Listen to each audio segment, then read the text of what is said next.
여러분 안녕하십니까? 여수 MBC 뉴스투데이입니다.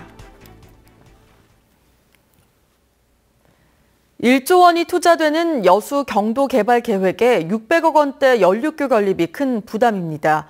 건립비의 50%를 지원받을 수 있는 경제 자유구역 포함 여부가 현안이 되고 있습니다. 박민주 기자가 취재했습니다.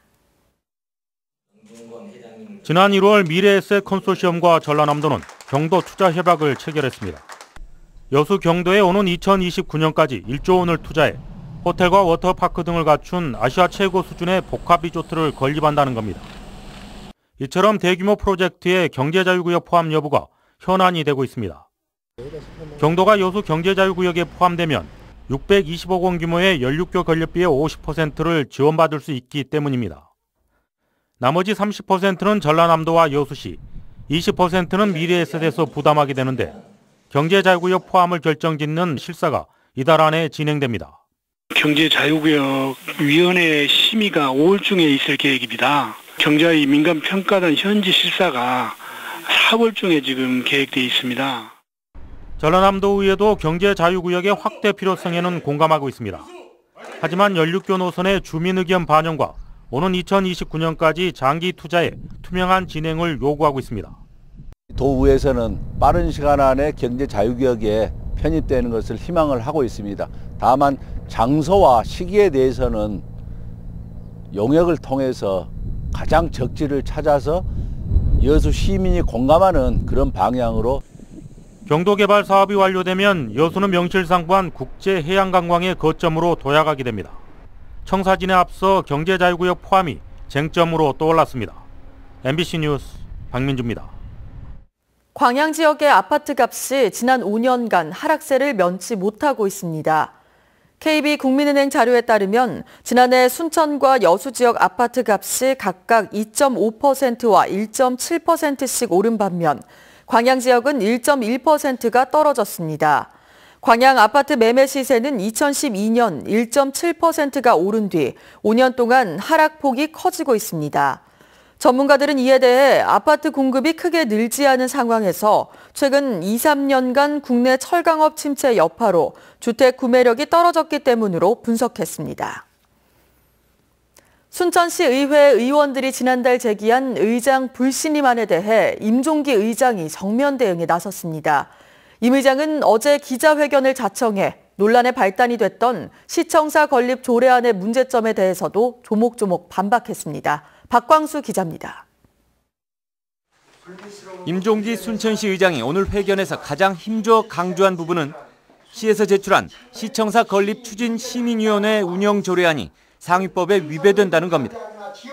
스스로 자문기관으로 규정한 시민위원회에 심의 의결권을 부여한 것 자체가 모순적인 데다 대외적인 구속력을 갖는 위원회를 조례로 만드는 것은 지방자치법에도 위배된다는 요지입니다. 조례안을 직접 수정한 대안까지 제시하며 청사 건립을 반대하는 것이 아니라 정당한 시정감시 책무라는 점을 부각시켰습니다. 지난달 시의원들이 제출한 불신임 결의안도 법을 어긴 적도 직무를 잘못 수행한 적도 없다며 공식 반려했습니다. 악법도 따르라면 따라야죠. 그러나 악법을 만든다고 하는데 그걸 막자고 하니까 악법을 못 만들게 한다고 탄핵시킨다는 거예요. 이게 있을 수 있는 일이겠습니까? 이에 대해 불신임안을 제출한 주윤식 부의장 등 6명의 시의원들은 오는 14일 의회 개회 시점 반론을 예고하며 일단 사퇴를 관망하는 상황. 시 의장의 강경한 입장에다 조례안에 대한 상위법 위반 논란까지 대두되자 순천시 측도 곤혹스러운 입장 속에 말을 아끼고 있습니다.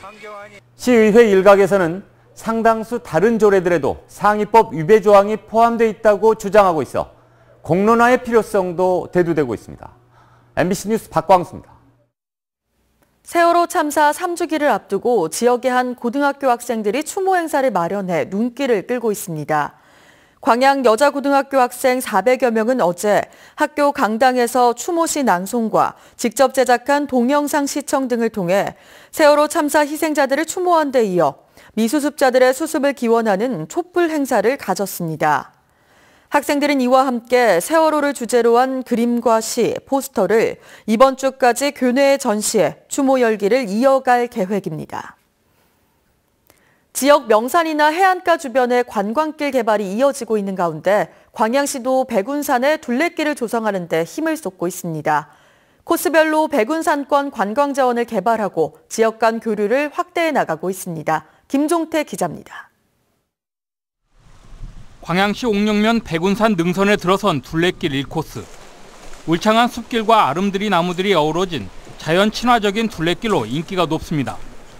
둘레길을 걷다 보면 때로는 가파른 등산 코스로, 때로는 평탄한 산책로로 힐링하기에 안성맞춤입니다.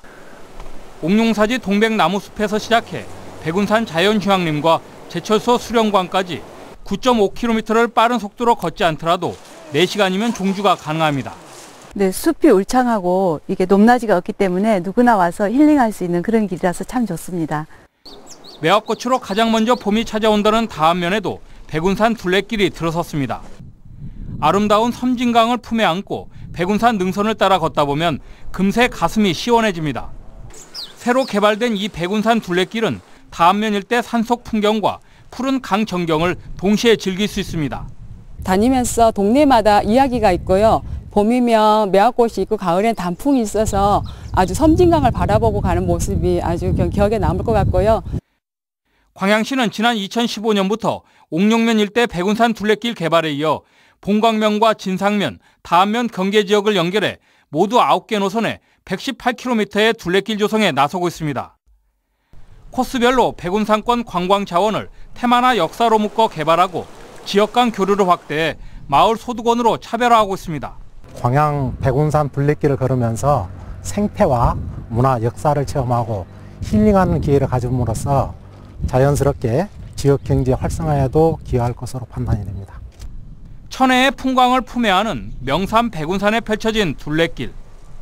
때묻지 않은 자연 친화적인 힐링길로 짙어가는 봄 기운에 매력을 더하고 있습니다. MBC 뉴스 김종태입니다. 지난 5일부터 열린 전라남도 기능 경기 대회에서 지역 고등학교들이 좋은 성적을 거뒀습니다. 모두 400여 명이 출전한 이번 대회에서 여수공고와 순천공고가 금메달 4개를 포함해 각각 11개의 메달을 획득했으며 여수정보과학고도 7개의 메달을 차지하면서 상위권에 올랐습니다. 직종별 1위부터 3위에 입상한 선수들은 오는 9월 제주에서 열리는 전국 기능 경기 대회에 전남 대표로 출전하게 됩니다. 오는 14일 개막을 앞둔 2017 완도 국제해조류 박람회장이 언론에 사전 공개됐습니다. 볼거리는 풍성해졌고 체험장은 더욱 다양해졌다는 평가입니다. 신광하 기자가 보도합니다. 물이 360도 분수처럼 쏟아지는 스크린에 바닷말의 역사가 펼쳐집니다. 지구의 탄생에서 생태계 오염, 완도 해조류 산업의 미래가 7분간의 영상에 펼쳐집니다. 건강인류관에서는 해조류를 소개하는 거대한 책자가 관람객을 맞습니다. 단열재로도 사용하는 다시마로 지은 집, 옷과 음식, 화장품에 이르기까지 해조류의 다양한 쓰임새가 펼쳐집니다. 축구장 1.5배 크기의 국내 최초의 해상 전시관은 완도 국제 해조류 박람회가 자랑하는 핵심 볼거리. 미역과 다시마 양식 시설을 그대로 옮겨온 해상 체험장에서는 실제 해조류의 생태를 경험할 수 있습니다. 오는 14일 개막을 앞두고 있는 완도 국제 해조류 박람회가 미디어 공개 행사로 준비를 마쳤습니다. 해조류가 인류 건강에 어떤 영향을 미치는지, 그리고 앞으로 미래의 신성장 동력 산업으로서 어떤 역할을 할 것인지 등을 알 수 있게 하였고, 예상 관람객은 60만 명, 입장권 55만 장이 판매 완료됐고 나머지 5만 장은 현장 판매합니다.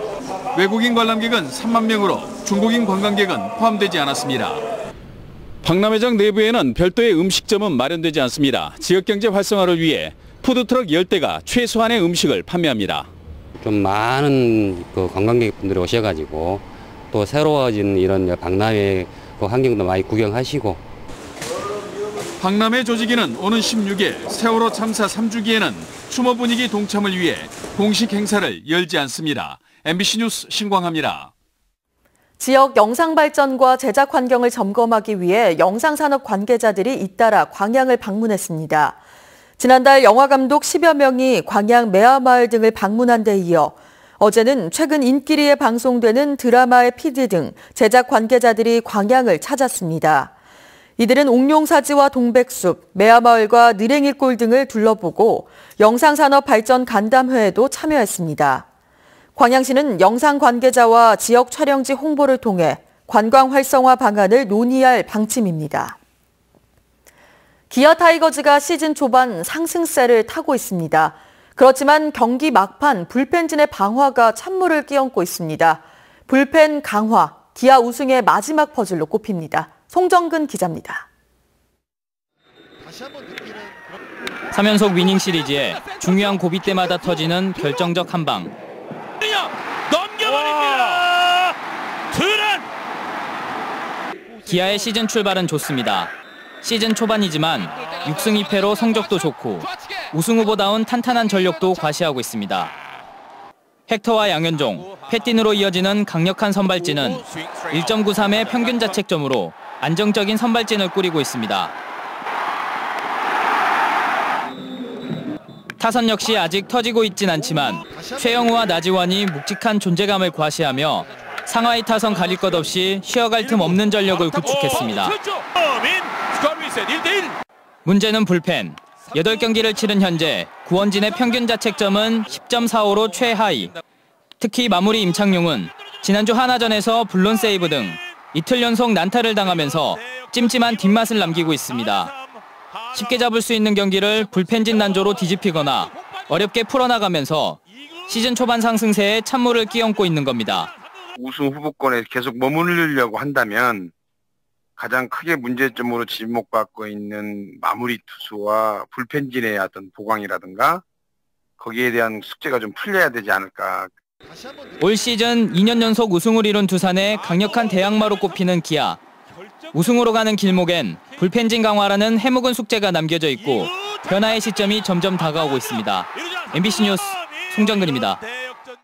지역에는 최고 20mm, 강원 중남부와 경남에 5에서 10, 그 밖에 전국에도 5mm 안팎의 비가 조금 더 이어지겠고요. 오전 중에는 대부분 그치겠습니다. 내일까지는 해안가를 따라서 바람이 무척 강하게 불겠고요. 동해와 남해상을 중심으로는 풍랑주의보가 내려진 가운데 물결도 높게 일겠습니다. 오늘 곳곳에는 비가 내리다가 오전 중에 대부분 그치겠고요. 오후부터는 차츰 맑은 하늘이 드러나겠습니다. 또 공기 상태도 양호하겠습니다. 출근길 자세한 현재 기온 보시면 서울 12.6도, 광주 9.1도, 창원 9.3도를 보이고 있는데요. 한낮에는 서울 20도, 대구 21도까지 오르는 등 포근하겠습니다. 내일은 서울의 낮 기온이 15도 선에 머무는 등 쌀쌀해지겠고요. 금요일과 토요일 사이에는 전국 많은 지역에 또 비가 오겠습니다. 날씨였습니다.